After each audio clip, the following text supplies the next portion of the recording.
Yun. Yung ganong feeling. Karamihan ng Share mga lang. na-meet natin, ilang taon na rin nagsistay Tagal na. sa out of the Philippines. Sa- Yung mga natanong nyo, ilang taon na karamihan? Ako more, 12 years. more than 10 Oh. years. Yung, Madalas. 16 yung years. nag-drive sa atin, 16, 20. Yung sa Winnipeg. Grabe, ilang taon na sila. Pero- Tapos, wala silang uwian. Karamihan, hindi talaga nauwi sa bakasyon. Pero gusto ko lang kamo rin i-point out na feeling ko tayo lang yung may fandom na yung age range from bata to matatanda. No? Siguro marami Napansin niyo ba? rin. Oh, marami pero, iba. tingnan mo, Pero, majority lang umattend sa concert natin, mas marami pa yung mga matatanda kaysa sa mga bagets. kasi Mga napansin ko rin dito sa US and Canada, kahit nandito sila, mahal nila talaga yung kultura nila. Hindi nila kinakalimutan. Yung mga nag-a-attend sa atin, napansin ko talaga proud sila being a Filipino. Na kaya parang, syempre tayo na, eto nga, tinatry natin na mag-breakthrough or syempre ipalaganap yung kultura. Parang natuwan-tuwa sila, nakikita ko lagi silang, yun yung lagi nila sinasabi, alam nyo, nakaka-proud maging Pilipino. O kaya, sabihin nila, salamat, ganyan, ganito, at inaano nyo, yung mga anak namin natututo mag-Tagalog, yung mga anak namin. Kinukwento nila yan. Minsan, kasi syempre, dito, hirap, di ba, magturo ng Tagalog, pero dahil sa inyo, nakikita nila yung mga videos nyo, natuturuan namin, so napapadali. So parang ganun yung, yung maganda dito.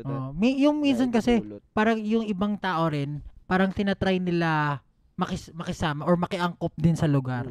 Kaya parang yung iba, medyo nakakalimutan na yung Filipino culture. Kasi nga, di ba minsan merong hate na nagaganap sa kasi siguro dahil may racism. Parang yun ganyan. naman yung reality. So parang para maging normal life, makapag-live sila ng normal life, hindi na nila masyadong kinakapitan yung culture nila sa bahay, hindi na nila lalabas ng bahay. Pero yun nga, sabi nga ng katulad ng sabi ni Josh, yung mga nanay, since nga na-introduce nila sa mga anak nila yung SB19 or yung mga anak nila nakilala yung SB19, kahit na hindi na nila na-practice yung Filipino nung pagkabata nila, ngayon, inaaral na nila. Tinatry nila matutunan. Tapos ang alam nila gento na word. Gento. May isa pa akong believe Kasi tayo, di ba, parang nahihiya. Uy, pag tayo, piniplay yung natin, medyo nagkakaroon tayo hiya. Pero usually, yung mga nakilala ko dito, or let's say family ko, or yung mga ibang friends dito, yung natin, yung mga organizers, o kahit sino yung mga nakakasama. Proud lagi sila na sinasabi. Proud. SB19, you should hear them. They're Filipino pride.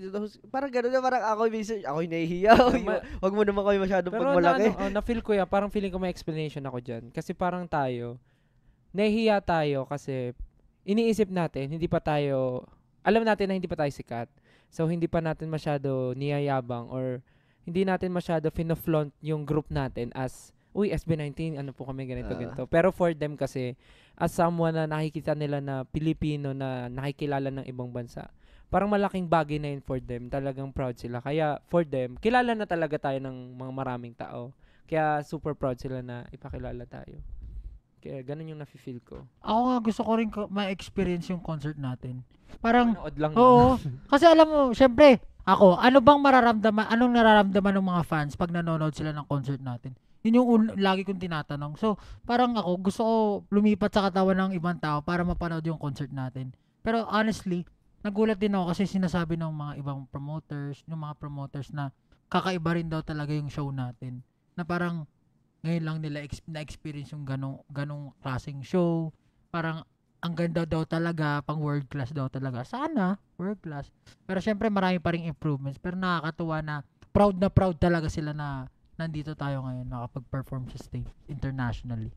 May gusto pa ako i-share pala sa Winnipeg. Ano yan? Sobrang nakakatuwa kasi second language pala sa Winnipeg ay Tagalog. Oo! French. Solid Dati, yun. Filipino. French. Dati French. French ba or ano? French.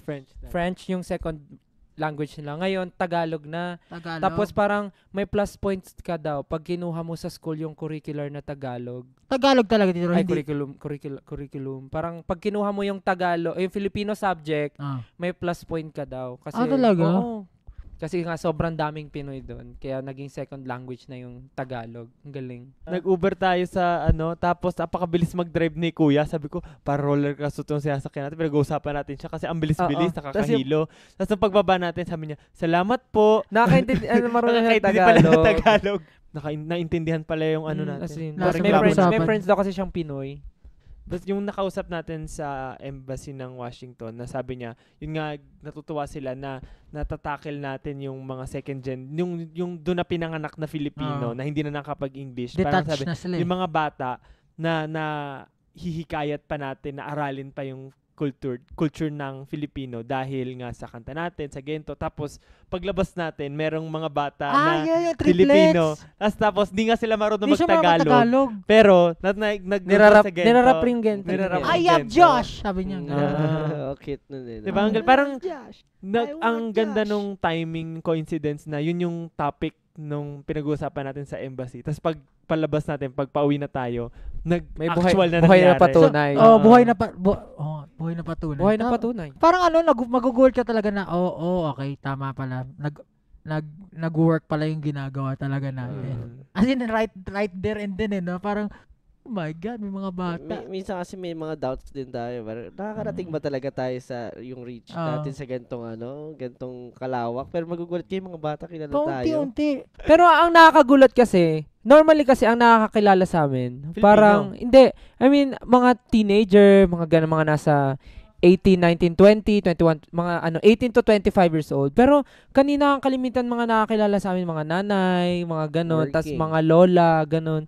Tapos meron din talaga mga maliliit na bata. Di ba ang dami nagpa-picture kanina mga bata? Ang tawag sa amin, si Kuya Gento, mga ganun, si Gento Boy. Coco Gento. Meron ding mga time, di ba, na may mga taong nag-slide siya ng TikTok niya, tapos dumaan tayo sa FYP niya, tapos Meron tayo, yung nag-shopping tayo. Tapos sumisigaw, Gento, sumisigaw ng Gento. tapos may time din na Sabi ko sa ulo. may time din na kumakain ako sa harap nila, tapos nanonood sila ng Gento, sabi ko. Nakayuko lang ako, tapos di talaga nila alam. So, sobrang sobrang surprising na na. mag-coincide. Nung San Coincidence Francisco, palabas na ng hotel. So, nung pagbaba ko, may mga foreigner doon na nakaupo din sa hotel. Pero hindi nila tayo kilala. Tapos sabi niya, "Oh wait, are you from a band?" Tapos sabi, "Oh yeah, yeah. Why?" Tapos parang sabi niya, "I just saw you on my feed. Are you that?" Parang ganyan. Sabi niya, "Oh, you're parang kinompliment niya yung ano natin, yung video natin. Nalimutan ko rin sa sinabi niya, pero parang sabi niya, "I just saw you in my algorithm." Yung algorithm niya, siguro dahil sama-sama tayo doon sa lugar, parang ang dami nagsuscroll ng video natin, sumama sa algorithm niya na sa same location. Galing po. Kahit hindi niya hindi na tayo kilala. Yung mga Pilipino dito, napansin ko din kahit pa paano nagluluto pa rin sila ng mga Filipino food. Pero iba yung sangkap. Oo, iba yung lasa. Iba yung Americanized.